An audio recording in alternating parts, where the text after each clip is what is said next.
तो क्वेश्चन में आपने ये रिपोर्ट देखी और मुझे लगता है कि इतना बहुत लंबे समय बाद है जब पूर्व मुख्यमंत्री हरीश रावत इस तरीके से सरकार को घेरते हुए दिखाई दे।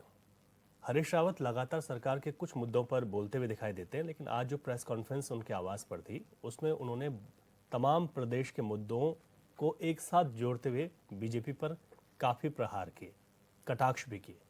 हमारे तमाम मेहमान हमारे साथ जुड़ गए हैं क्योंकि इसमें भाजपा ने भी अपना पक्ष रखा है, कांग्रेस भी अपनी बात कर रही है, हरीश रावत तो अपनी बात कह ही चुके हैं, उस रिपोर्ट में आपने देख ही लिया। मैं सब मेहमानों का स्वागत कर लेता हूँ। राजेश बिज जी हैं भाजपा के प्रवक्ता, बिज जी बहुत स्वागत है आपका। हमारे साथ गिरिराज किशोर जी हैं, कांग्रेस के प्रवक्ता हैं, गिरिराज जी आपका बहुत स्वागत। हमारे साथ देवचंद उत्तराखंडी जी हैं, यूकेडी के प्रवक्ता हैं, सर आपका बहुत स्वागत है। और वरिष्ठ पत्रकार प्रेम पंचोली जी, सर आपका बहुत स्वागत इस चर्चा में। शुरुआत राजेश बिज जी आपसे कर लेता हूँ। आज हरीश रावत जी ने एक प्रेस कॉन्फ्रेंस की, तमाम मुद्दों पर घेरते हुए सरकार को नजर आए। एक बड़ा महत्वपूर्ण और बड़ा गंभीर जो बात सामने निकल कर आई, उन्होंने कहा कि मैं भ्रमण करूंगा और चेता रहा हूं सरकार को कि जाऊंगा गांव गांव, टूटी सड़कों के हालात की वीडियो बनाऊंगा, उनको शेयर करूंगा और फिर बताऊंगा कि कहां पर काम हुआ है, कहां पर नहीं हुआ। इसलिए पहले ही आपको आगाह कर दे रहा हूं कि आप अभी से चेत जाइए, ताकि हरीश रावत ऐसी वीडियो बनाकर सरकार की नाकामयाबियों को सामने न लाए। और भी तमाम चीजें की। किस तरीके से लगती है आपकी ये प्रेस कॉन्फ्रेंस जो बरसे आज हरीश रावत? और रवि जी, मैं सबसे पहले ये कहना चाहूंगा कि हरीश रावत जी इस उत्तराखंड के वरिष्ठतम नेताओं में से, राजनीतिज्ञों में से जाने माने जाते हैं। देश के अंदर कोई ऐसा राज्य नहीं होगा जो माननीय हरीश रावत जी को नहीं जानता होगा, नहीं पहचानता होगा। उनका जो राजनीतिक कार्यकाल रहा है, कांग्रेस के हिसाब से हो सकता है वो अच्छा कार्यकाल रहा हो, लेकिन इस प्रदेश को जब उनकी व्यक्तिगत राजनीतिक समझ मिली, उस समझ के तहत इस उत्तराखंड को दुख और पीड़ा के अलावा कुछ नहीं मिला। मैं व्यक्तिगत तौर पे ऐसे शीर्ष नेतृत्व का, ऐसे अच्छे राजनीतिज्ञ का, अनुभवी राजनीतिज्ञ का मैं बहुत सम्मान करता हूं, लेकिन जहां पे कार्यकाल में इस प्रदेश का जब उनको जिम्मा दिया गया था, उस जिम्मे के दौरान जो प्रदेश में चीजें हो सकती थी, अच्छी हो सकती थी, एक प्रदेश के लोगों ने एक ऐसे व्यक्ति को मौका दिया था जो प्रदेश के बारे में शायद जमीनी स्तर पे सोच के उसके कल्याण के लिए, उत्तराखंड के लोगों की पीड़ा के लिए कुछ कर सकता था। तो वो चीजें जब जमीन में देखने को नहीं मिली, तो मुझे व्यक्तिगत रूप पे ऐसे राजनीतिज्ञ के अनुभव पे बड़ी पीड़ा हुई है। मैं अपने 41 साल का आपको अनुभव बताना, क्योंकि मेरे जन्म से पहले वो बहुत बड़े राजनीतिज्ञ बन चुके थे इस देश के अंदर। रही उनके आरोपों की बात, देखिए ये बहुत पीड़ादायक है मेरे लिए कि हरीश रावत जी जैसे इतने वरिष्ठ राजनीतिज्ञ को कांग्रेस पार्टी सम्मान नहीं दे रही। आज करण मेहरा जी उनको कहीं पर मंच पे तवज्जो नहीं देते हैं। इनके नेता प्रतिपक्ष यशपाल आर्य उनको कहीं किसी सभा में बुलाना नहीं चाह रहे हैं। पूर्व अध्यक्ष गणेश गोदियाल जी अलग चल रहे हैं। कांग्रेस पार्टी के अंदर जो अंदरूनी कलह चल रही है, जिस तरह से इन्होंने अभी कार्यकारिणी का विस्तार किया और इनके प्रभारी ने जिस प्रकार से उनको निरस्त किया, वो अपने आप बता रहा है कि कांग्रेस के अंदर कहीं ना कहीं कुछ तो गड़बड़ है, कि वरिष्ठ लोगों का सम्मान नहीं किया जाता है, उनकी बातों को नहीं सुना जाता है। जिन्होंने उत्तराखंड का नाम रिप्रेजेंट किया, चाहे लोकसभा में या विधानसभा में, उनको सुना नहीं जा रहा है। यह हरीश रावत जी की पीड़ा है। तो मैं ये समझता हूं कि मीडिया अटेंशन के लिए उन्होंने कुछ तो करना है, तो वो बेचारे क्या करें। उन्होंने अपने घर पे बैठकर ये प्रेस करनी थी और आरोप की झड़ी लगानी थी। ठीक है, मैं थोड़ा सा 30 सेकंड अगर आप अनुमति दे तो मैं और बात कहना चाहता हूं। देखिए, हरीश रावत जी ने जब 2017 का चुनाव लड़ा तो उन्होंने 2 विधानसभाओं से इस उम्मीद से लड़ा कि शायद वो दोनों सीटें जीत जाएंगे, या किसी एक सीट पर उन्हें भरोसा नहीं था। लेकिन जब 22 के चुनाव में उनको रामनगर से टिकट घोषित होने के बाद जबरदस्ती लाल कुआं धकेला गया, जहां से वो नहीं लड़ना चाह रहे थे, तो उस समय पूरे प्रदेश को यह समझ आया कि हरीश रावत जी ने अपना राजनीतिक वर्चस्व बिल्कुल खत्म कर लिया। तो उन्होंने उस टाइम संन्यास ले लेना चाहिए था और एक संरक्षक की तरह कांग्रेस में अपनी भूमिका निभाते। ये मेरा उनकी तरफ से ऐसा समझना है। ठीक है। वैसे मैं बता दूं कि हरीश रावत ने एक इंटरव्यू दिया था, उसमें उन्होंने कहा था कि लाल कुआं का जब मैं चुनाव हारा तो उसके बाद मैंने संन्यास ले लिया था। हालांकि उन्होंने ये बात काफी बाद में कही। अब वो संन्यास किस तरीके से लिया है ये तो खैर आने वाला वक्त तय करेगा। गिरिराज किशोर जी, भाजपा का ये कहना है कि हरीश रावत जी को तवज्जो पार्टी नहीं देती, इस वजह से उनको प्रेस कॉन्फ्रेंस करनी पड़ती है। देखिए रवि जी, मैं भाजपा के प्रवक्ता राजेश भाई जो है, बड़ा सम्मान उनका करता हूं, राजेश भाई जी का। लेकिन जो वक्तव्य अभी उनके द्वारा दिया गया, राजेश जी पहले अपनी भाजपा को, अपने कुनबे को संभालें आप लोग। ये सलाह मैं इसलिए आपको दे रहा हूं अभी कुछ समय पूर्व सिर फुटबॉल की जो बात कर रहे थे कांग्रेस में अंदरूनी अंतर्कलह, राजेश जी ने एक बात उठाई, उनको ये सलाह है मेरी कि आप लोग इस प्रदेश को जो कैबिनेट मंत्री, जो 4 मंत्री अभी हैं, 8 विद सीएम हैं, सीएम साहब के अलावा जो है 7 कैबिनेट मिनिस्टर हैं और 4 की अभी रिक्तियां हैं, वो सिर्फ फुटबॉल की वजह से, अंतर्कलह की वजह से आप 4 मंत्रीगणों को ओथ नहीं करवा पा रहे, दिलवा पा रहे हैं, शपथ ग्रहण नहीं हो पा रहा है 4 मंत्रियों का। सुनिएगा, लगातार मंत्रणा इनके बीच में अभी कुछ दिन पूर्व जो है मंत्रणा हुई, लेकिन रिजल्ट कुछ नहीं रहा, शून्य रहा। अब सुनिएगा, बात हरीश रावत जी की प्रेस कॉन्फ्रेंस पे आती है। हरीश रावत जी ने लगभग 3-4 मुद्दे उठाए अपनी पीसी में, और ग्राउंड जीरो जो आज विकास शून्य की मैं रवि जी बार बार बात रखता हूं, प्रदेश की जो स्थितियां, हालात हैं, वो विजिबल हैं, कॉमन मैन भी उसको देख रहा है। आज जो स्थितियां हैं, उन्होंने जल जीवन मिशन की बात उठाई कि वाकई ग्राउंड जीरो से, एक दिन मैंने बल्कि आपको टेलीफोन किया, मैं महाराज जी की जो विधानसभा क्षेत्र चौबटाखाल कॉन्स्टिट्यूंसी में था, विधानसभा क्षेत्र चौबटाखाल थी और एकेश्वर ब्लॉक में मैं था। बिल्कुल जैसे ही मैं जा रहा था तो रोड पे एक पूरा हुजूम मुझे दिखा, नीचे से पूरी वनाग्नि जो है, जंगल धू धू के जल रहा था।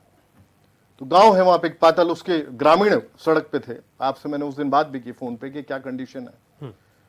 माँ बाप को अपने बचा के वो लोग लेके आए। एक परिवार ऐसा था जो कि गौशाला से अपने बुजुर्ग माँ बाप को जो काम कर रहे थे उनको बचा के ऊपर लाए। उन्होंने कहा साहब पानी की स्थिति ये है। मैंने कहा भाई पानी का क्या माहौल, अगर टैंकर नहीं पहुंचा है यहाँ पे, सरकार ने अभी तक कोई संज्ञान नहीं लिया है।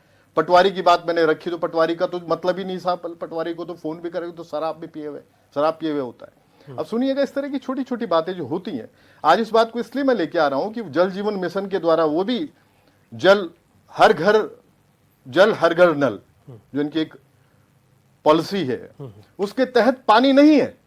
ये कंडीशन थी, लोगों का ये बोलना था मुझसे, ग्रामीणों का, कि पानी है ही नहीं उन नलों में, नल सारे सूखे में। ऐसी स्थितियां हैं जो टंकियां जो बनी हुई हैं बड़ी बड़ी, जो होल्ड करती हैं पानी को, पानी वहां से पूरी तरह से डिस्ट्रीब्यूट होता है, वहां पानी नहीं जा पा रहा है। मतलब वहां पे पानी, पूरी टंकियां सूखी हुई हैं। ये स्थितियां ग्राउंड जीरो की थी। आज अगर हरीश राव जी ने रोड की बात की, अभी डुमक आप दिखा रहे हैं, चमोली में जो गांव है, ग्रामीण वहां के जो है, आप सोचिए आपकी वो बहिष्कार करते हैं चुनाव का, जो संसदीय जो पार्लियामेंट्री इलेक्शन था उसमें वोट नहीं किया उन्होंने। अब स्वयं सोचिए क्या स्थितियां होंगी उस गांव की, कि उसके बाद सीएम साहब जो है अपना अधिकारियों को निर्देशित करते हैं और उसका पालन नहीं होता है। आप स्वयं सोचो किस दिशा में, कौन सा पाथ लिए हुए इस समय सरकार चल रही है। स्वयं देखिए रवि जी आप, अगर रोड की बात हो, अगर वाकई उठा रहे हैं कि आज गड्ढे हैं रोडों में, वो तो देहरादून को भी लेके वो कह रहे थे देहरादून से बाहर निकल के, भाई आप देहरादून में आइए ना, आप मियांवाला से और ऊपर बालावाला होते हुए आप निकलिए, सारे गड्ढे हैं रोडों में। स्मार्ट सिटी बोलते हैं ये लोग, स्मार्ट सिटी के नाम पे आज सैकड़ों करोड़ रुपए आ गया, उसकी बंदरबांट चल रही है पार्टी के नेताओं में। आप स्वयं सोचिए क्या कंडीशन है। आज उन्होंने अपनी प्रेस कॉन्फ्रेंस में अगर बात उठाई है कि 3 निर्भया कांड, तो भाई वो सारी चीजें हैं, वो हो रही हैं। कानून व्यवस्था आपकी पूरी ध्वस्त हो चुकी है, लॉ एंड ऑर्डर की। आज स्थिति ये बन चुकी है कि 9 राज्यों में भाजपा इसको पहले पायदान पे ले आई है, महिला जो अपराध के क्षेत्र में। अब आप स्वयं सोचिए, विपक्ष बोलेगा, अगर विपक्ष के एक वरिष्ठतम नेता हरीश रावत जी अगर अपनी बात को रख रहे हैं, तो वाकई उनकी मैच्योरिटी उसमें झलकती है, उनका दर्द उसमें झलकता है, जो उत्तराखंड में जो लोग वास कर रहे हैं उनके प्रति उनका समर्पण झलकता है। अगर ये सारी चीजों को लेके वो चल रहे हैं और वो कह रहे हैं मैं यात्रा भी करूंगा, लोगों के बीच में जाऊंगा, तो निश्चित रूप से वो बनता है। ठीक है, और सवाल भी सरकार से बनते हैं रवि जी। ठीक है, देवचंद उत्तराखंडी जी, जिस तरीके से भाजपा और कांग्रेस की जो आरोप प्रत्यारोपों की राजनीति है, इस पर यूकेडी का क्या कहना है? देखिए केंद्र जी, सबसे पहले तो मैं आपको बता दूं कि इन दोनों पार्टियों ने कभी भी उत्तराखंड के बारे में सोचने का कभी मन बनाया ही नहीं है।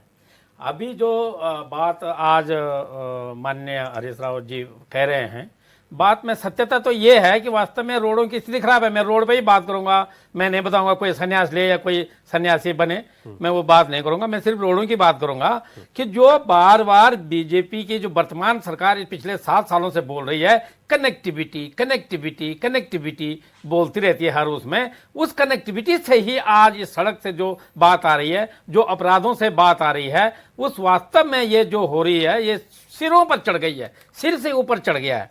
कनेक्टिविटी से हम बार बार कई जो यहाँ पर हमारे चर्चाएं हुई हैं, हमने लोगों को सजेशन किया कि आप ऐसा करो ऐसा करो। अभी मैं मोटा मोटा बताता हूँ कि बाकी लिंक रोडों को, छोटी रोडों को छोड़ो, पर जो रोड जो हमारे नेशनल हाईवे पर, जो इनको जो राष्ट्रीय हाईवे को जोड़ती है जगह जगह पर गांवों से कम अगर रोड ठीक हो जाए तो हमको अपने बीमार, अपनी प्रसव पीड़ा से पीड़ित महिलाओं को कंधों पर लाने की जरूरत नहीं पड़ेगी। स्थिति ये है, रोड तो आज बीजेपी ने नहीं काटी, या रोड आज की कांग्रेस ने नहीं काटी, ये तत्कालीन 2000 जो पहले जब उत्तराखंड नहीं बना था तब की रोडें बनी हुई हैं, उन रोडों पर भी इन्होंने अभी तक डामरीकरण नहीं कर पाए। ये इनकी कनेक्टिविटी है। तो इससे साफ पता चलता है कि ये उत्तराखंड के बारे में या पहाड़ी राज्य के वापस पलायन के बारे में क्या सोचते हैं, रोजगारों के बारे में क्या सोचते हैं। अगर ऐसी कनेक्टिविटी वास्तव में होती तो वहां पर जो आज की डेट में इस बरसात में जो साग सब्जी होती है, जो बाकी टाइम में जो जंगली फल हैं और अच्छे फल हैं, उन फलों का व्यापार भी कर सकती थी। वैसे करते हैं, लेकिन उनको उससे उनका वो नहीं मिल पाता था। कहने का मतलब, इन सब समीकरण में सब कुछ होने के बावजूद आज एक वक्तव्य सिर्फ बीजेपी नेता जो सुनीता विद्यार्थी जी हैं, मैं उनका सम्मान इसलिए करता हूं कि उन्होंने ये चीज बोली और वो मानी। नहीं तो ये रवैया रहा है बीजेपी का भी या कांग्रेस का भी, ना वो तो गलत बोलते हैं, गलत करते हैं और ना किसी की सुनते हैं। इसमें उन्होंने बोला है कि वास्तव में 24 सालों में हम इस कार्य में विफल रहे हैं। तो कम से कम उन्होंने अगर ये सोच दिया तो अपनी सरकार को सम्मति दें, अपनी सरकार को सलाह दें कि अति शीघ्र इस पर कार्य करें जब तक वो सत्ता में हैं, और इसको खाली लॉलीपॉप बनाकर वोट बटोरने की कोशिश मत करें। ठीक है। प्रेम पंचोली जी, जिस तरीके से हरीश रावत की एक प्रेस कॉन्फ्रेंस हुई, तमाम आरोप भी लगे और उन्होंने आगाह भी करते हुए दिखाई दिया सरकार को कि मैं जाऊंगा, वीडियो बनाकर डालूंगा और तमाम विषयों पर उन्होंने बात की। इसे कैसे समझ सकते हैं हम? क्योंकि हरीश रावत एक साथ इस तरीके से प्रेस कॉन्फ्रेंस करते हैं, सरकार को घेरते हैं, तो अपने आप में गंभीर हो जाता है। हाँ, बिल्कुल। वो पूर्व मुख्यमंत्री हैं और इस देश के बहुत जाने माने प्रतिनिधि, जनप्रतिनिधि हैं जी। और भले वो कांग्रेस में हैं, लेकिन उनका एक अपना ओहदा है बात करने का और समझने का। यह है कि उन्होंने जितने मुद्दे उठाए वो मुद्दे किसी से छुपे नहीं हैं, और अगर विपक्ष इस तरह का मुद्दा उठाता तो उनकी जिम्मेदारी है और उठाना चाहिए, और सरकार को दलगत राजनीति से उठ करके उन कामों को करना चाहिए। क्योंकि बदले की भावना से जब काम करेंगे, जब हम 24 साल का इतिहास देखते हैं, 24 साल के इतिहास में 99% जो काम हुआ है वो बदले की भावना से हुआ है, इसलिए सारे काम बिगड़े। अदरवाइज काम नहीं बिगड़ते हैं। क्या होता है कि सरकार की उम्र मात्र 5 साल होती है, मात्र 5 साल में उनको क्या करना होता है, उनको अपनी उम्र को बढ़ाना होता है अगले 5 साल के लिए। तो वो पब्लिक पे जाता है, पब्लिक चाहे जिसकी उम्र बढ़ा दे, चाहे जिसकी उम्र घटा दे। एक लोकतांत्रिक व्यवस्था की बात कर रहा हूँ मैं। तो 5 साल में जो काम पाइपलाइन में होते हैं, अगर वो वही काम 5 साल बाद जो दूसरी सरकार आती है, अगर उस काम को आगे करे, रनिंग करे उस काम को, तो कोई व्यवधान नहीं आता है। इसीलिए गड़बड़ यहाँ पर होती है कि 5 साल जिस सरकार ने काम किया और अगर अगले 5 साल में उसने उस काम को बदल दिया, पलट दिया, तो क्या होता है कि सारा खेल, पूरा सिनेरियो बदल जाता है। ये 24 साल का इतिहास बताता है कि इसलिए हम लोग कहीं आगे पीछे दिखने रहे, हमारे काम का आउटपुट नहीं दिख रहा है। अगर सड़क खोद दी गई है तो उतनी खोदी हुई है और उसमें आगे पीछे पता नहीं कैसे कैसे के लोग, किसी ने अपने आप खोदा, अपने आप गाड़ी आगे पीछे ले गए हैं, तो वो सड़क दिख रही कि खोदा है और वहाँ मिट्टी भी आ गई, भूस्खलन भी हो गया, तो दिख रहा है वहाँ पे।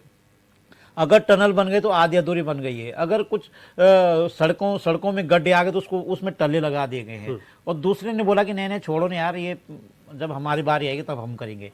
तो जो ये मेंटेलिटी है कि अभी 5 साल इनको खाने दो, जब हम आएंगे तो हम अपने हिसाब से खाएंगे, तो ये विरोधाभास है समाज के साथ, समाज से दूरी बनाने का किसी भी राजनीतिक दल का। तो हरीश रावत ने जितने भी इशू उठाए, वो इशू अगर किसी से मैं वहीं था उस प्रेस कॉन्फ्रेंस में जी, अगर उन इशू पे अगर हम ये बोलें कि वो भी झूठ है, वो भी झूठ है, वो भी झूठ है। उन्होंने लड़कियों की सुरक्षा की बात की, वो सारे हमारे अखबारों में छप रही है खबरें। उन्होंने सड़कों की बात की, वो सारी खबरें हमारे अखबारों में छप रही है। ऐसा नहीं कि उन्होंने कोई अपने हिसाब से उन्होंने तो यहाँ तक बोला कि मैं जाऊंगा और मैं और ओरिजिनल वीडियो बना करके लाऊंगा। तो उन्होंने इस समय वो काम शुरू किया जो उनकी जिम्मेदारी बनती है, और अपनी जिम्मेदारी को निभाने के लिए उन्होंने तय कर दिया।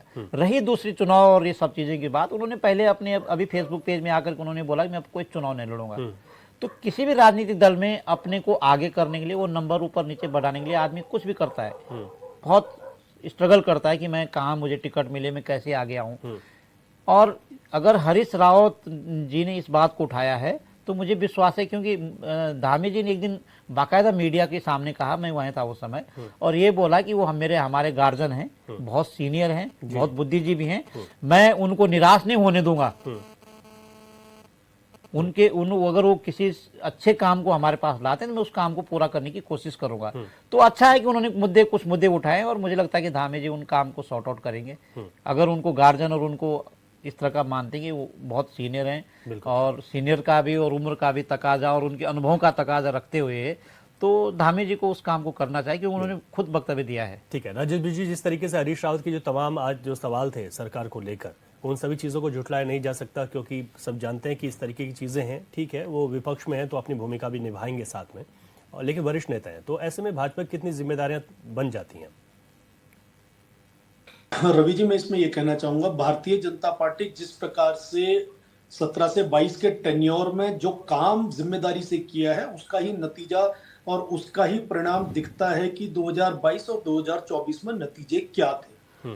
तो ऐसा नहीं है कि भारतीय जनता पार्टी काम नहीं कर रही है, और बगैर काम के चाहे विधानसभा के चुनाव आ रहे हैं या लोकसभा के चुनाव आ रहे हैं, उसमें जाके लोगों से वोट मांग लेती है। मोदी जी एक अलग इस देश को जिस श्रेणी में रखना चाहते हैं, 2047 का विजन जो देश को देना चाह रहे हैं, उस विजन से हमारे देशवासियों को, हमारे प्रदेशवासियों को बहुत उम्मीद है।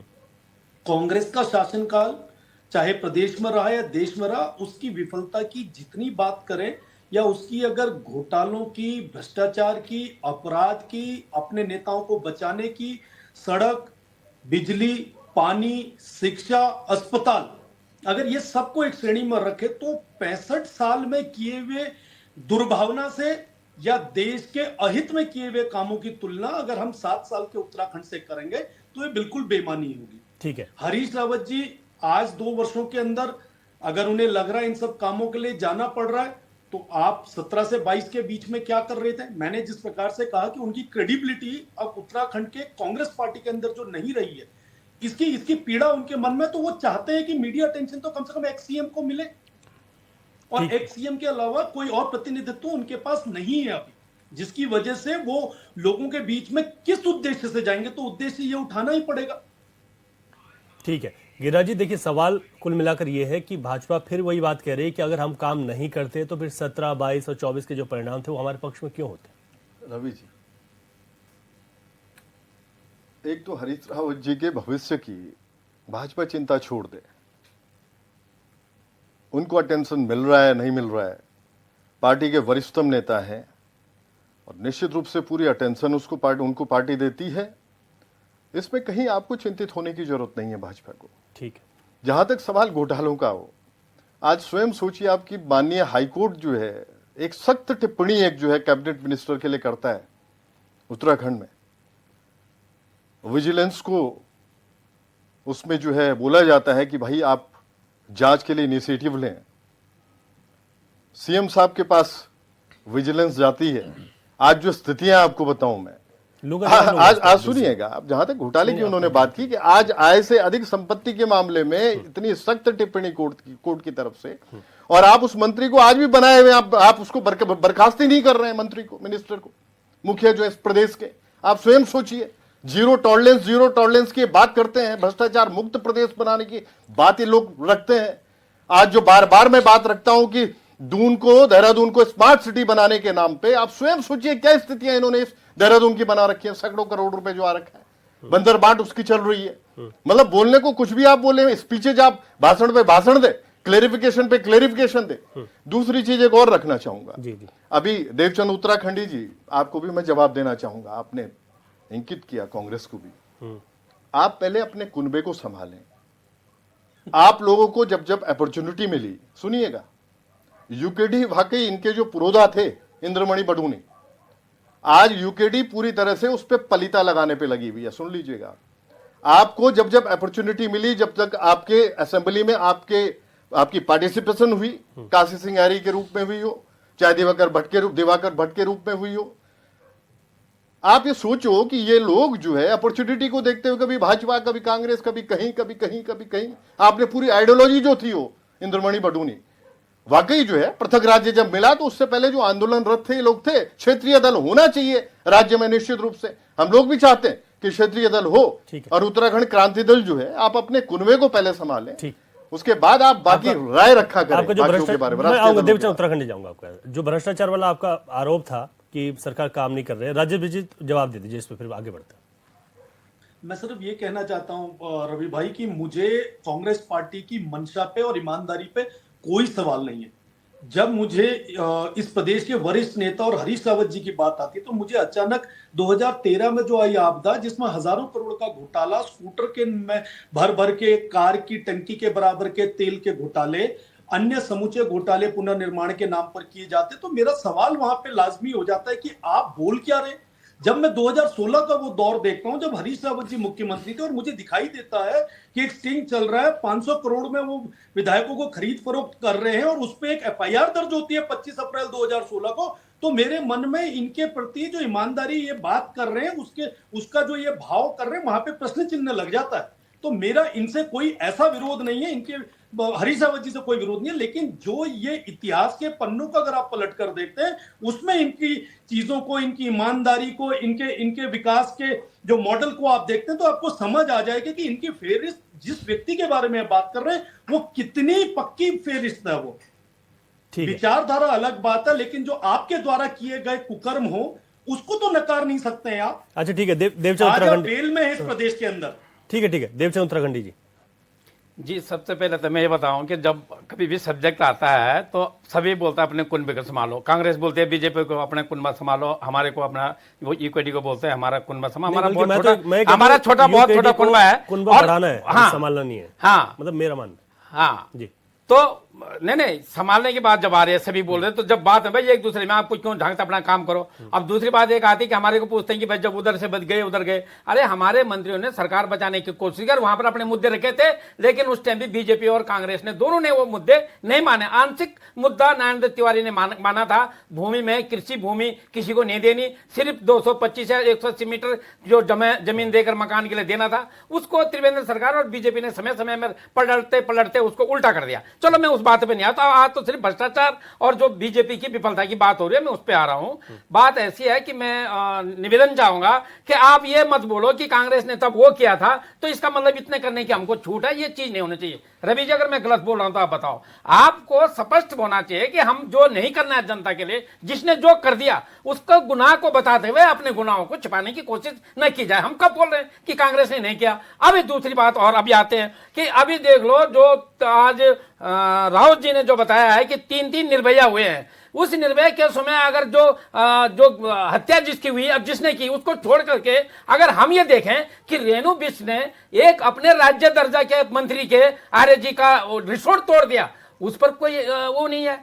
तो वो सब जो उन्होंने एक लाइन में बोला है कि अपने नेताओं को छुपाने की बात हो रही है, वहां इतना बड़ा असलात मिलता है, वो बीजेपी के नेता का भाई या रिश्तेदार होता है, मंडल जो उनका मंडल अध्यक्ष होता है वो पकड़ा जाता है, उसको बचाने की बात होती है। तो मेरा तो निवेदन ये है कि कांग्रेस की विफलता से उनको सब्जेक्ट मिला, उनको आउट कर दिया, लेकिन जब आपको जो है 17, 22 और 24 भी दे दिया तो तानाशाही तो मत करो, उस पर काम करो। हम सुझाव दे रहे हैं, कभी हमने विरोध की बात नहीं कर रहे। अभी मैंने सुनीता विद्यार्थी की बात करी, उन्होंने माना तो सही कि हाँ गलती भी है और इसको सुधार करेंगे। अब सड़कों की जो मैं बात कर रहा था, अगर मुख्य सड़कों पर जो आप देखें, हमारा जो रुद्रप्रयाग से लेकर के सोनप्रयाग तक, उधर ऋषिकेश से लेकर बद्रीनाथ तक, उसके बाद ऋषिकेश से लेकर उत्तरकाशी तक, अल्मोड़ा से लेकर के हल्द्वानी तक, और फिर अल्मोड़ा से लेकर कर्णप्रयाग तक, रानीखेत से लेकर गैरसैंण तक, कोटद्वार से लेकर पौड़ी, और पौड़ी से रुद्रप्रयाग को दूसरा जिले को जोड़ने वाली जो सड़कें हैं, वो तो रावत जी अब जा रहे हैं, वो बोला मैं भी मंगा सकता हूं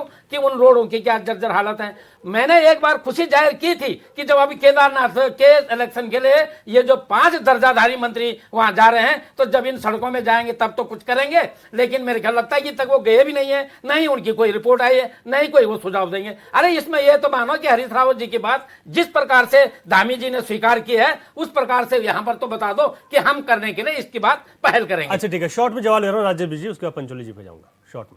रवि भाई, बहुत आसान होता है स्टूडियो में आके या राजधानी में बैठ के सवाल पैदा कर देना और व्हाट्सएप यूनिवर्सिटी से एक लिस्ट देखकर बगैर जाए, बगैर सोचे, बगैर देखे कुछ भी बखान करते रहे, बहुत आसान काम है।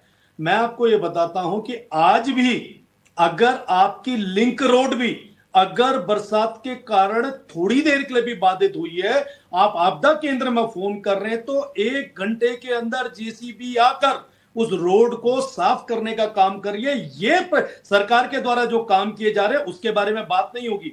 आज मानव शरीर की एक उंगली भी टूट जाती है, वो भी ठीक होने में 2 से 3 हफ्ते का समय लगाती है, और ये किलोमीटरों के हिसाब से जो इतनी बड़ी आपदा आती है, भूस्खलन होता है, उस काम को ये कहते हैं अगर कल टूटी है तो आज ठीक कर दो। तो इस बात से इन्हें ये बात मुझे समझ आती है कि इनका प्रदेश की जनता से, प्रदेश के विकास से सरोकार नहीं है। ये यहां आके सिर्फ बखान, शोर, झूठ और जनता को बरगलाने का जो काम करते हैं, वो इसके अलावा आगे नहीं बढ़ सकते हैं। जबकि प्रदेश की जनता ये जानती है कि अगर कोई सड़क टूटी है, भूस्खलन हुआ है, उसके लिए पीडब्ल्यूडी के द्वारा डीपीआर तैयार होगी, उस सड़क के लिए एक योजना बनेगी, किस कार्य योजना से वहां काम दिया जाएगा और उसकी व्यवस्था के लिए कितना समय लगेगा वो निर्धारित। अब ये उस समय के कार्यकाल से निकले हुए हैं जहां पे ठेकेदार को फोन करो, 10 रुपए के काम को 100 रुपए का बिल बनाओ और काम करा लो। तो हम उस कार्यशैली पे यकीन नहीं करते हैं। ठीक है, हम उस शैली पे यकीन करते हैं जहां पे नियम के तहत टेंडर होगा, टेंडर के बाद काम होगा, तब जाके वो सड़क ठीक होगी। ठीक है प्रेम पंचोली जी, क्योंकि अपराधों की बात होती है और अपराधों की बात में हमें गंभीर हो भी जाना चाहिए। कोई भी सरकार नहीं चाहेगी, भाजपा इस वक्त सत्ता में, भाजपा नहीं चाहेगी अपराध हो प्रदेश में, कोई भी सरकार सत्ता में हो, लेकिन अपराध बढ़ रहे हैं। इसके पीछे वजह क्या मान रहे हैं आप? मुख्य वजह क्या हो सकती है? क्यों आखिर कंट्रोल नहीं हो पा रहा है? राजधानी में एक बड़ा मामला हो गया, हमने देखा कुमाऊं से लेकर गढ़वाल तक इस तरीके के लगातार प्रकरण आ रहे हैं। अपराधों पर जो बात हो रही है, कोई सरकार नहीं चाहेगी अपराध बढ़े, लेकिन बावजूद इसके बढ़ रहे हैं। देखो, अपराध जो महिला उत्पीड़न के जो अपराध सामने आ रहे हैं, ये बहुत शर्मनाक है कि जैसे आईएसबीटी के पास जो कांड हुआ था वो किसी पॉलिटिक्स से, किसी पॉलिटिशियन से जुड़ा हुआ नहीं था। जी जी। और अगर आप उसको और तह में जाएंगे वो आईएसबीटी वाले कांड में, तो हमारे पहाड़ के नेगी जी का एक गीत है ना, तनिबल तून तनितान तनितून तनिभेड़ तनिऊन, वैसे वो लड़की थी और वैसे वो लड़का था। ऐसा नहीं कि कोई प्लान किया गया ऊपर से, कहाँ से, पंजाब से, दिल्ली से होते होते हुए वो लड़की भी उसके साथ आई है। वो कोई पॉलिटिकल इशू नहीं था। कांग्रेस भाजपा ने उसको पॉलिटिकल मुद्दा बनाया, तो बड़ी बात है कि लड़की को कुछ फायदा मिलेगा, जल्दी कानून कार्रवाई होगी और लड़की के पक्ष में जाएगा मामला, और लड़के ने गलत काम किया है। लेकिन शर्मनाक तब होती है कि जब कोई भी राजनीतिक दल का कार्यकर्ता, छोटा हो या बड़ा हो, मोब लिंचिंग जैसे मामलों में, महिला उत्पीड़न के मामलों में, बलात्कार के मामलों में, असलात के मामलों में उनका नाम आता है। ये सबसे बड़ी शर्मनाक बात है 21वीं सदी के लिए, जब हम दुनिया को मुट्ठी में ला रहे होते हैं। और आपको मैं बता दूं, जब हम बहुत अंदर सेक्सुअल हरासमेंट की जब हम बात करते हैं, एक जमाना ये था कि जब कनेक्टिविटी नहीं थी तो लोग जो है किसी महिला को ठगा करके, बहला फुसला करके, जिसको पता ही नहीं है, उसको ले जा करके उसके अलग अलग छोटे बड़े स्पॉट रहे थे, फिर बाद में उसको दिल्ली, बम्बई और कलकत्ता की मंडियों में बेचा जाता था। और फिर हमारे जो लाल फीताशाही और सफ़ेद पोस्ट जो लोग हैं, वो वहाँ अपना मुंह काला वहाँ करते थे, तो उनका नाम यदा कदा आता था उस जमाने में अखबार में जी। आज तो कनेक्टिविटी है, आप किसको पसंद कर रहे हैं, किसको नहीं पसंद कर रहे हैं, बातचीत कीजिए ना, अपनी पत्नी से कीजिए, किशोरों से बात कीजिए, अपने दोस्तों से बात कीजिए। आप जो ये छीना झपटी कर रहे हैं और फिर आप रौब दिखा रहे हैं कि हम फलाने पार्टी के कार्यकर्ता हैं, तो मुझे तो लगता है कि चुल्लू भर पानी में डूब जाना चाहिए, और चुल्लू भर पानी में उनको डूब जाना चाहिए जिनको उनको जिम्मेदारी दे रखी है, हटाएं उनको अपना। लेकिन भाजपा इस पर एक चीज कहती है कि देखिए, अगर इन चीजों को रोकना है तो यूसीसी में जिस तरीके से लिव इन रिलेशनशिप जो भी है, जो भी तरीके हो सकते हैं, हम ये नहीं कहते हैं, जो भी कानून के तरीके हो सकते हैं वो तरीके अपनाएं, और इनको कानूनन ही हटाएं, कम से कम अपने संगठन से तो हटाएं। हमें याद है कि किसी जमाने जब घटनाएं होती थी तो वो आदमी, वो प्रतिनिधि, वो जनप्रतिनिधि, वो जीता हुआ जनप्रतिनिधि, वो जिम्मेदार जनप्रतिनिधि, जिसको मिनिस्टर, कैबिनेट मिनिस्टर या दूसरी प्रकार की जिम्मेदारी सरकार में होती थी, वो भाई साहब इस्तीफा देता था सदन के अंदर, फिर बोलता कि जब तक दूध का दूध, पानी पानी नहीं हुआ तब तक मैं बिल्कुल बाहर रहूंगा। लेकिन अगर ऐसी बात है तो अगर आप पे आरोप लग रहे हैं, किसी पे भी आरोप लग रहे हैं, किसी भी संगठन के या किसी भी दल के कार्यकर्ता पे, तो वो अपने पद से इस्तीफा क्यों नहीं दे रहा?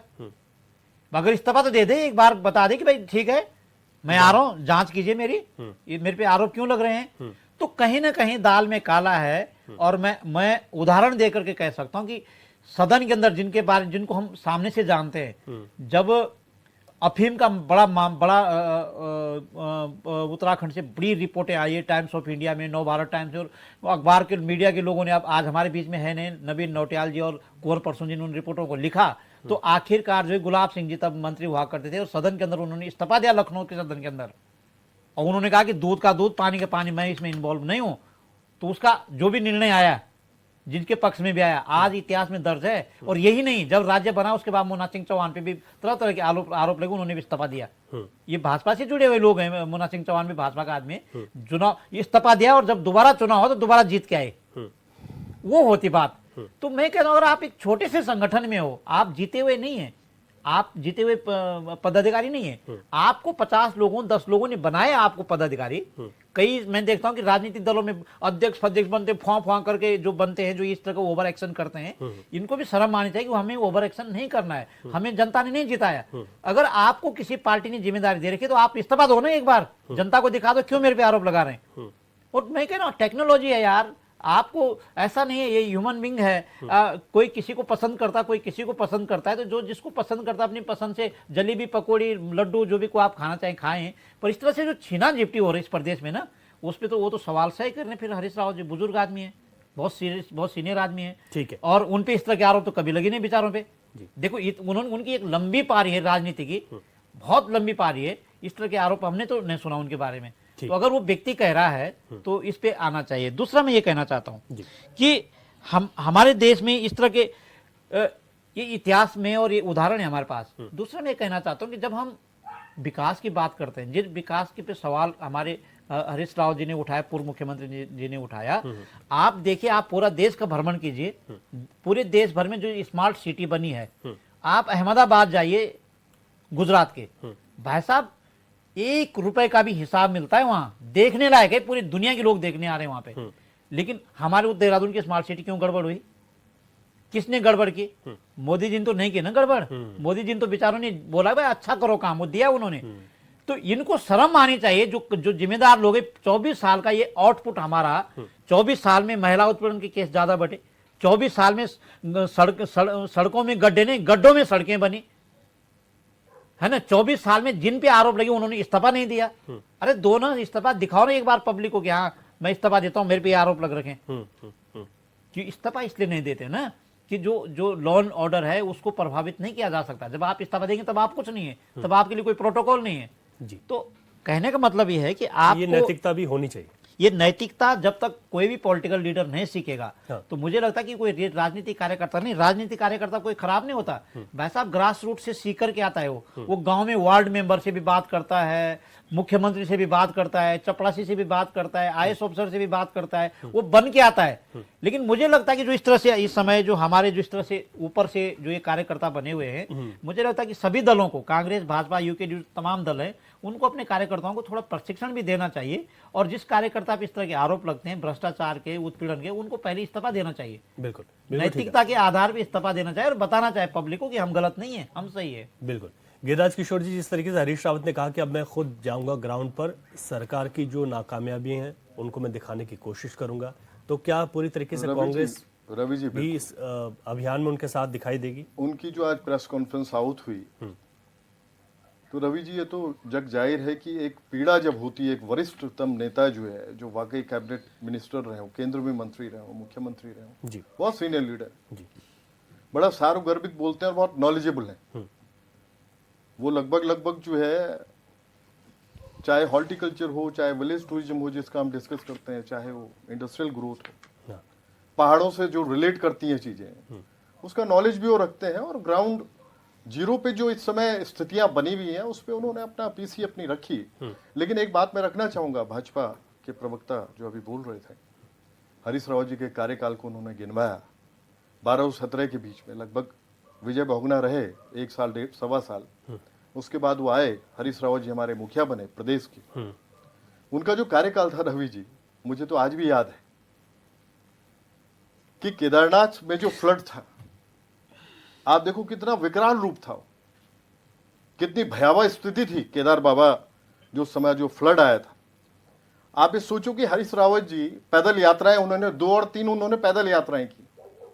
उन्होंने कर्नल कोटियाल के साथ मिलके, जो कर्नल थे आर्मी के, कोटियाल साहब के साथ मिलके उन्होंने इतना काम वहां इंफ्रा का किया। उन्होंने जो स्थितियां बनाई कि वाकई जो है, और वो जो पैदल यात्राएं उनकी हुई स्वयं में जो है, जो पैदल यात्राएं हरीश रावत जी ने की उस समय केदारनाथ की, वो एक मैसेज पास ऑन करने के लिए की कि वाकई विश्व भर से जो श्रद्धालु आते हैं एक मैसेज पास ऑन हो कि नहीं डरो मत, आओ जो है केदारनाथ के दर्शन करो। और वाकई उन्होंने वो सारी चीजें, और अगर विलेज टूरिज्म की बात करता हूं मैं, पारंपरिक खेती की बात करता हूं मैं, उन्होंने वाकई खरीद मूल्य तय किए रवि जी उस समय, मंडुए के, झंगोरे के। पेंशन्स जो है दुनिया भर की जो है पेंशन्स जो है उन्होंने शुरू की, आपको बताऊं मैं, जो ग्रामीण क्षेत्र में वाकई ग्राम प्रहरियों को रखने का जो वाकई जो है बीड़ा उठाया था उस समय, जो हरीश रावत जी ने उठाया था कि आज जितनी भी वनाग्नि है, अगर ग्राम प्रहरी हूं, अभी भी ये अलर्ट हो, ये अलर्ट मोड में, लास्ट मोड में आती है सरकार। तो 7 वर्षों का जो इनका कार्यकाल है, मैं आज बताऊं आपको, वो पूरी तरह से आप स्वयं सोचिए, इसको एक सारी चीजें विजिबल है, इसको कॉमन मैन भी जान रहा है, जो वास कर रहा है उत्तराखंड में, एक एक नागरिक इसको देख रहा है वाकई। तो जो भाजपा कि कह जो रही है कि स्थितियां हैं, जो भाजपा स्थितियां कह रही है कि हरीश रावत जी को आप लोग अटेंशन नहीं दे रही, पार्टी अटेंशन आप नहीं दे रही। सुनिएगा। जो उनका ये अभियान है उसके साथ आप पार्टी सुनो, अभियान नहीं, जो अटेंशन है इसकी चिंता भाजपा को क्यों हो रही है? मैं रवि जी, मैं आपसे ही एक प्रश्न कर रहा हूं मीडिया अटेंशन लेने कि के लिए प्रेस अगर कॉन्फ्रेंस जो बताइए आप, मीडिया अटेंशन उस हरीश रावत जैसा एक वाकई एक ऐसा लीडर जो है, जिनको 81 में उनकी पारी की शुरुआत हुई थी, मेंबर ऑफ पार्लियामेंट बने थे भाई, हम बचपन में थे, हमें याद है, अभी रेडियो हम सुना करते थे पंचोली जी, तो रेडियो में हरीश रावत ने आज डिबेट में ये बोला, सबसे बड़ी पंचायत में, संसद में आज ये बोला, आज ये बोला। इस तरह की बातें बचपन की हमें भी आज तक याद है, जो रेडियो सुनते थे हम लोग बिल्कुल बचपन में। तो ये सारी चीजें, और वो आदमी अपने आप में बहुत बड़ा एक विराट उनका एक वो है, अपने आप में जो है एक नॉलेजेबल व्यक्ति है, वो एसेट भी उनको मानता हूं, उत्तराखंड के लिए एसेट भी। अब ये सारी चीजें आपको बताऊं मैं, सब कुछ लेके जो है भाजपा एक्चुअली, आप जो माहौल है आज बना हुआ, आज जो कानून व्यवस्था की बात अगर हो रही है कि ध्वस्त हो चुकी है, तो वाकई हो चुकी है। आज अगर इनके लोगों की इन्वॉल्वमेंट, अगर अंकिता भंडारी से लेकर और आज सल्ट तक जो है बताया जाता है, मंडल का अध्यक्ष जो है उसमें इन्वॉल्व है, तो आप लोग भाई पूरी तरह से एक फेयर होके, एक ट्रांसपेरेंसी रख के, कि दर दर की ठोकरें ना खाए लोग, जो उनके जो पेरेंट्स हैं, चाहे अंकिता के मदर फादर आज दर दर की ठोकरें खा रहे हैं, वो माहौल क्रिएट ना हो और स्थितियां ऐसी बने कि आज आप स्वयं सोचिए, राष्ट्रपति जी की मौजूदगी देहरादून में, और रिलायंस जो है ज्वेलर्स जो है, जो ज्वेलरी की शॉप थी, उसमें करोड़ों रुपए की जो है दिन दहाड़े 11 साढ़े 11 बजे का टाइम था वो देहरादून में, डकैती हो जाती है, स्वयं सोचिए। डकैतों का आज तक पता नहीं उन चोरों का। आपकी पुलिसिंग पूरी तरह से फेल्योर है, इंटेलिजेंस फेल्योर है।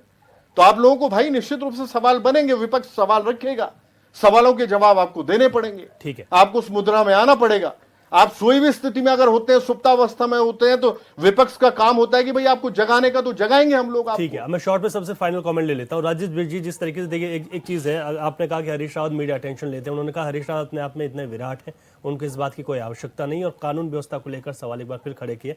फाइनल कमेंट के साथ जवाब दीजिएगा। रवि भाई, मैं बिल्कुल नहीं कह रहा हूं कि हरीश रावत जी एक छोटे नेता हैं या उनको कोई नहीं जानता। मैंने सर्वप्रथम अपने वक्तव्य में कहा कि उनके तरह वरिष्ठतम नेता इस देश में नहीं है। मैंने इस बारे में उनकी समानता करी और प्रशंसा करी।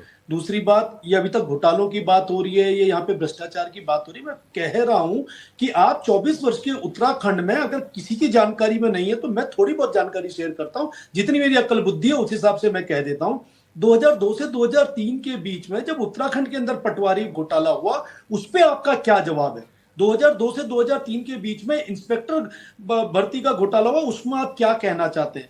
2016 में अगर NH 74 घोटाला हुआ, तो उस पर आप क्या कहना चाहते हैं, जो 11 साल के तक वहां पे SIT की जांच चलती रही? अगर आप उसके बाद आप केदार घाटी में हुए घोटाले की बात करते, तो उस पर आप क्या कहते? कितने लोगों ने इस्तीफा दिया उन सब चीजों में? उसके बाद जब आपकी खरीद फरोख्त के मामले में सीबीआई नैनीताल हाई कोर्ट की डायरेक्शंस के बाद FIR दर्ज आप पे करती है आदरणीय पूर्व मुख्यमंत्री हरीश रावत जी पे, तो उस पे क्या किया आप लोगों ने? तो मेरा सिर्फ इतना कहना है कि आप लोग हमारे ऊपर आरोप लगा के अपने किए हुए कार्यकाल में जो भी अच्छे बुरे काम किए उस पर पर्दा डालने का काम मत कीजिए। ठीक है, आप ये कर रहे हैं यात्रा, वीडियो बनाना चाहते हैं, आप लाइव चलना चाहते हैं, आप सब चलिए। क्या कांग्रेस के नेता जो चुने हुए हैं क्या आपके साथ है? सिर्फ इतना तो देख लीजिए। या अननेसेसरी जो मीडिया टेंशन की बात कर रहा हूं मैं, वो गलत किस प्रकार से हो रही है? हमारे पार्टी के जो लोगों ने, जिनके बारे में भी आपने जिक्र करा, पार्टी ने पहले इंस्टांस में सबको पार्टी से निकाला है। दूसरी बात, उन सब पे एफआईआर दर्ज करने का काम, मीडिया में देने का काम भारतीय जनता पार्टी ने निर्भीकता से किया है, उसमें किसी को बचाने का काम नहीं किया। ये समझने वाली बात है। इसका दुष्प्रचार आप जैसे करना चाहते हैं वो आपके अपने हाथ में है, लेकिन ठीक। प्रदेश की जनता सब कुछ जानती है। ठीक है गिरिराज जी, फाइनल कमेंट के साथ जवाब दे दीजिए। आज भाजपा जो है रवि जी कंपैरिजन कर रही है घोटालों का। आप स्वयं सोचिए, ये पटवारी घोटाला इन्होंने नहीं, वो 2-3 कह रहे घोटाले, कि- सुनिएगा वो कह रहे सुनिएगा, कांग्रेस में नहीं कम आप नहीं है। सुनिएगा, मेरा जवाब सुनिएगा। 7 से 12, 2 से 7 तक हम लोग रहे, जिसमें पंडित नारायण दत्त तिवारी मुख्यमंत्री रहे, इंफ्रास्ट्रक्चर मिला, सिडकुल मिला, निश्चित रूप से बड़े विजनरी नेता थे, बहुत बड़े लीडर थे और वाकई बहुत बड़ी सोच के साथ उत्तराखंड में आए। आज भी मैं उसको रीढ़ मानता हूं उस कार्यकाल को 2 और 7 के। लेकिन आपने जितने घोटाले गिनवाए उसमें रवि जी अब एक चीज बताएं आप मुझे, 7 से 12 में ये लोग शासित रहे, कितनी आपने खोजबीन की, कितना आप आगे बढ़े, वाकई अगर वो घोटाले थे तो आपने कितने उजागर किया बताइए आप। जो स्थितियां हैं आपको बताऊं मैं, अगर वाकई अगर ये बात बोली जा रही है कि माननीय हाईकोर्ट अगर एक वाकई सख्त टिप्पणी आपके कैबिनेट मंत्री गणेश जोशी जी के ऊपर करता है, तो उसमें भाई कहीं ना कहीं जो है ये बनता है। ये पंचोली जी भी अभी बोल रहे थे कि वाकई जो है इतनी सख्त टिप्पणी अगर आती है तो मुख्यमंत्री जी को पहले तो स्वयं उनको बोलना चाहिए आप रेजिग्नेशन दें, तब तक दें जब तक दूध का दूध और पानी का पानी हो जाए।